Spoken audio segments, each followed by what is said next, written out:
আসসালামু আলাইকুম প্রিয় বন্ধুরা। বিখ্যাত বুজুর্গ হজরত শিবলি রহমতুল্লাহ আলাইহি একদিন তিনি কাবা ঘর তওয়াফ করতে গিয়েছিলেন। হঠাৎ তার দৃষ্টি এক যুবকের উপর আটকে গেল। তিনি লক্ষ্য করলেন যুবক তওয়াফ করছে ঠিকই, কিন্তু প্রতিটি ক্ষেত্রে নির্ধারিত দোয়া না পড়ে শুধু দুরূদ শরীফ পাঠ করছেন।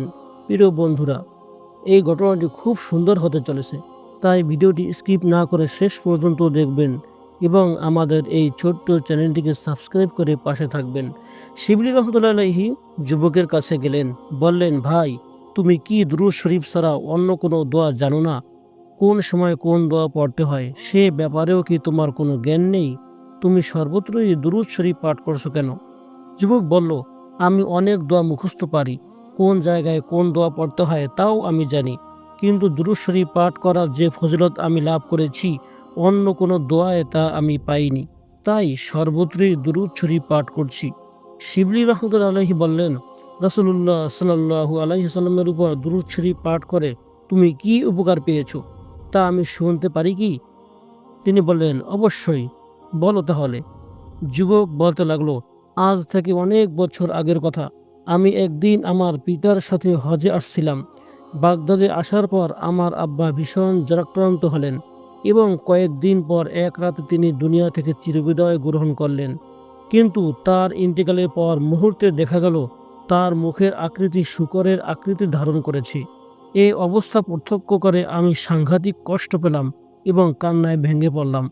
তখন আমার অবস্থা এরূপ হয়েছিল যে আব্বার আকৃতি পরিবর্তনের বিষয়টি কারো নিকট বলতেও পারছিলাম না। আবার আমার পক্ষে একা তাকে দাফন করাও সম্ভব হচ্ছিল না। এমত অবস্থায় প্রচণ্ড কষ্ট, ভীষণ চিন্তা ও দুর্ভাবনায় এক সময় আমি হাঁটুতে মাথা ঠেকিয়ে কখন যে ঘুমিয়ে পড়েছিলাম তা আমি বলতে পারবো না। আব্বার আকৃতি পরিবর্তনের সাথে সাথে আমি তার চেহারার উপর একটি কাপড় টেনে দিয়েছিলাম। এবার ঘুমের মধ্যে আমি দেখি এক সুন্দর সুদর্শন পবিত্র পুরুষ আমার পিতার লাশের পাশে এসে তার চেহারা থেকে কাপড় সরিয়ে নিজ হাত দ্বারা চেহারা মুছে দিলেন। এতে বিকৃত চেহারা সঙ্গে সঙ্গে পূর্বাবস্থায় ফিরে এলো এবং এমন সুন্দর ও উজ্জ্বল হয়ে উঠল যে রাতে পূর্ণিমা চাঁদের মতো নুরানি চমক দেখা গেল। লোকটি তার কাজ শেষ করে চলে যেতে উদ্যত হলে আমি তাকে জড়িয়ে ধরলাম। তারপর অত্যন্ত বিনয়ের সাথে আরজ করলাম, হযরত, আপনি আমাকে চরম বিপদের সময় সাহায্য করে অশেষ অনুগ্রহ করেছেন। দয়া করে আপনার পরিচয়টুকু দিয়ে আমাকে ধন্য করুন। পরিচয় পাওয়া মাত্র আমি তার পাক কদমে লুটিয়ে পড়লাম, চুমু খেলাম। তারপর বললাম, ইয়া রাসূলুল্লাহ, আমার পিতার মৃত্যুর সংবাদ আপনি কিভাবে পেলেন? আমি তো এই সংবাদ এখনো কাউকে দেইনি। জবাবে দয়ার নবী সাল্লাল্লাহু আলাইহি ওয়াসাল্লাম বললেন, তোমার বাবা প্রত্যেক রাতে আমার প্রতি ৩০০ বার দুরূদ শরীফ পাঠ করতেন এবং দুরূদ পৌঁছানোর দায়িত্বে নিয়োজিত এক ফেরেশতা তা আমার কাছে পৌঁছে দিত। আজ রাতে যখন উক্ত ফেরেশতা তোমার নিকট দুরূদ আমার কাছে পৌঁছায় নাই, তখন আমি ফেরেশতাকে জিজ্ঞেস করলাম, অমুকের দুরূদ আমার নিকট আজ কেন পৌঁছায়নি? তখন ফেরেশতা আমাকে বলল, সে তো আজ মারা গেছে এবং তার আকৃতি পরিবর্তন হয়ে গেছে। এ কথা শুনে আমার খুব দুঃখ হলো। সেই সাথে মনে জাগ্রত হলো দয়া আর অনুকম্পা। তাই চলে এলাম। এ বলে রাসূলুল্লাহ সাল্লাল্লাহু আলাইহি ওয়াসাল্লাম চলে গেলেন। তারপর আমার ঘুম ভেঙে গেল। আমি অবশিষ্ট রাতটুকু বিস্ময়ের সাথে কাটালাম। ফজরের নামাজের পর দেখলাম আমার পিতার জানাজার নামাজ পড়ার জন্য শহরের চারিদিক থেকে দলে দলে লোকজন ছুটে আসছে। এদের আগমন দেখে আমি আশ্চর্য হলাম। ভাবতে লাগলাম, কে তাদেরকে আমার পিতার মৃত্যুর সংবাদ জানালো? অবশেষে আমি তাদেরকেই এ ব্যাপারে জিজ্ঞেস করলাম। জবাবে তারা বলল, আমরা ভোর রাতে আকাশ থেকে একটি গায়েবী আওয়াজ শুনতে পাই। তাতে বলা হয় অমুক মহল্লার অমুক স্থানে একজন লোক মারা গেছে। যে ব্যক্তি নিজের যাবতীয় গোনা মাফ করাতে চায় সে যেন তার জানাজায় শরীক হয়। অথবা যুবক, দরুদ শরীফের এই মহান মর্যাদা স্বচক্ষে দর্শন করার কারণেই আমি অন্য সব দোয়া ছেড়ে এখন সর্বদা দরুদ শরীফই পাঠ করি।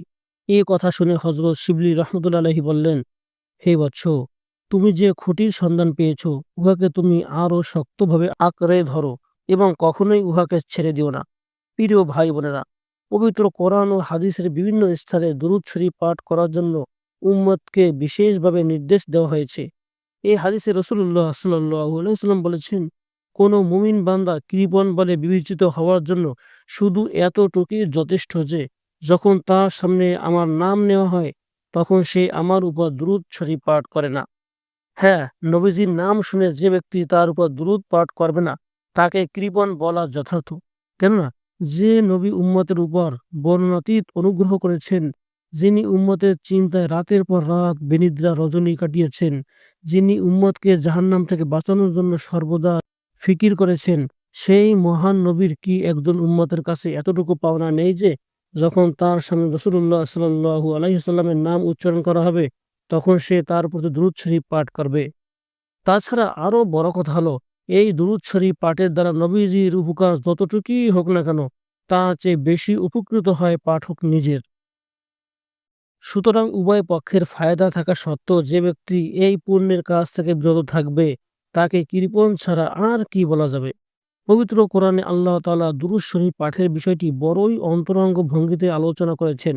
তিনি বলেছেন, নিশ্চয়ই আল্লাহ তাআলা ও তার ফেরেশতাগণ রাসূলুল্লাহ সাল্লাল্লাহু আলাইহি সাল্লামের উপর দুরূদ পাঠ করেন।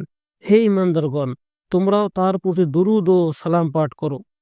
প্রিয় বন্ধুরা, লক্ষ্য করে দেখুন, এখানে আল্লাহ তাআলা এ কথা বলেননি যে তোমরা রাসূলুল্লাহ সাল্লাল্লাহু আলাইহি সাল্লামের উপর দুরূদ পাঠ করো। বরং কথার শুরুটা তিনি এভাবে করেছেন, আল্লাহ ও তার ফেরেশতাগণ রাসূল সাল্লাল্লাহু আলাইহি সাল্লামের উপর দুরূদ পাঠ করেন। এভাবে বলার দ্বারা উদ্দেশ্য হলো রাসূলুল্লাহ সাল্লাল্লাহু আলাইহি সাল্লামের জন্য তোমাদের দুরূদ পাঠের কেন প্রয়োজন? তবে তোমরা যদি তোমাদের কল্যাণ চাও তাহলে তোমরাও এতে অংশগ্রহণ করতে পারো। তাছাড়া উল্লিখিত আয়াতে এদিকেও ইঙ্গিত করা হয়েছে যে নবীজির উপর দুরূদ পাঠ করা কোনো সাধারণ আমল নয়, বরং এ এক এমন অসাধারণ আমল যার মধ্যে বান্দার সাথে আল্লাহ শরীক রয়েছেন। পক্ষান্তরে অন্যান্য ইবাদতে বান্দার সাথে আল্লাহ শরীক থাকেন না। যেমন বান্দা নামাজ পড়ে কিন্তু আল্লাহ নামাজ পড়েন না। বান্দা রোজা রাখে কিন্তু আল্লাহ রোজা রাখেন না। এসব আমল বান্দা একাই করে থাকে। কিন্তু দুরূদ শরীফ এমন একটি আমল যে আমল সম্পর্কে আল্লাহ তাআলা এইভাবে বলেছেন, আল্লাহ ও তদীয় ফেরেশতাগণ দুরূদ শরীফ পাঠ করেন, সুতরাং তোমরাও এতে অংশগ্রহণ করো। প্রিয় বন্ধুরা, এবার আপনারাই বলুন, এমন আমলের কি কোনো তুলনা হতে পারে? হযরত উলামায়ে কেরাম বলেছেন, পৃথিবীতে এমন কোনো দোয়া নেই যেটা কবুল হওয়ার ব্যাপারে শতভাগ নিশ্চয়তা রয়েছে। কিন্তু দুরূদ শরীফ এমন একটি দোয়া যা কবুল হওয়া ১০০ ভাগ নিশ্চিত। কারণ এই দোয়া করার পূর্বে আল্লাহ তাআলা ঘোষণা দিয়ে রেখেছেন, আমি ও আমার ফেরেশতাগণ তোমাদের দোয়ার পূর্বেই হযরত রাসূলুল্লাহ সাল্লাল্লাহু আলাইহি সাল্লামের প্রতি রহমত বর্ষণ করেছি। তাই এর কবুলিয়তের ব্যাপারে কোনো রূপ সংশয়ের অবকাশ নেই। এ কারণেই বুজুর্গানে দ্বীন বলেছেন, যখন তোমরা কোনো লক্ষ্যে দোয়া করবে তখন সেই দোয়ার শুরু এবং শেষে অবশ্যই দুরূদ শরীফ পাঠ করবে। কারণ দুরূদ শরীফ কবুল হওয়াটা শতভাগ নিশ্চিত। তাই দয়ালু মাবুদ আল্লাহ তাআলার অনুগ্রহের ওসিলায় আমরা এই আশা করতে পারি যে দুরূদ শরীফের মাঝখানে যে দোয়া করা হবে দুরূদ শরীফের ওসিলায় সেটাও তিনি কবুল করে নিবেন। হযরত আব্দুর রহমান ইবনে আওফ রাদিয়াল্লাহু তাআলা আনহু বলেন, একদিন নবী করিম সাল্লাল্লাহু আলাইহি ওয়াসাল্লাম লোকালয় থেকে বেরিয়ে একটি খেজুর বাগানে প্রবেশ করলেন এবং সিজদায় পড়ে গেলেন। আমি তার সাথে কথা বলার জন্য অপেক্ষায় বসে রইলাম। কিন্তু তিনি এত দীর্ঘ সিজদা করলেন যে আমি অপেক্ষা করতে করতে মনে মনে এই সংশয় বোধ করতে লাগলাম যে তার আবার প্রাণবায়ু উড়ে যায় নাকি। তাই ভাবলাম হাতটা একটু নাড়া দিয়ে দেখব কি। তিনি দীর্ঘক্ষণ পর সিজদা থেকে মাথা উঠালেন। আমি লক্ষ্য করলাম তার চেহারা মোবারক আনন্দে উজ্জ্বল। প্রশ্ন করলাম, ইয়া রাসূলুল্লাহ, আজ আমি এমন দৃশ্য প্রত্যক্ষ করছি যা ইতিপূর্বে কখনো দেখিনি। আপনার দীর্ঘ সিজদা দেখে আমি তো মনে মনে ভাবছিলাম আপনার প্রাণবায়ু উড়ে গেল নাকি। আচ্ছা, এত বড় সিজদা করার কারণ কি? নবী করিম সাল্লাল্লাহু আলাইহি ওয়াসাল্লাম বললেন, কারণ হলো হযরত জিবরাইল আলাইহিস সালাম বললেন, হে আল্লাহর নবী, আমি আপনাকে সুসংবাদ দিচ্ছি। আল্লাহ তাআলা বলেছেন, যে ব্যক্তি একবারও আমার উপর দুরূদ শরীফ পাঠ করবে আমি তার প্রতি রহমত বর্ষণ করব। যে ব্যক্তি আপনার প্রতি সালাম পাঠ করবে আমি তার প্রতি শান্তি বর্ষণ করব। আমি এই সুসংবাদ ও নিয়ামতের কৃতজ্ঞতায় সিজদা আদায় করছি। প্রিয় বন্ধুরা, আসুন আমরা এই ঘটনা থেকে শিক্ষা নেই এবং রাসূলুল্লাহ সাল্লাল্লাহু আলাইহি সাল্লামের উপর বেশি বেশি দুরূদ শরীফ পাঠ করি। বিশেষ করে তার নাম শুনলে এবং দোয়ার পূর্বে ও পরে অবশ্যই দুরূদ শরীফ পাঠ করব। আল্লাহ পাক আমাদের সবাইকে তৌফিক দান করুন। আমিন।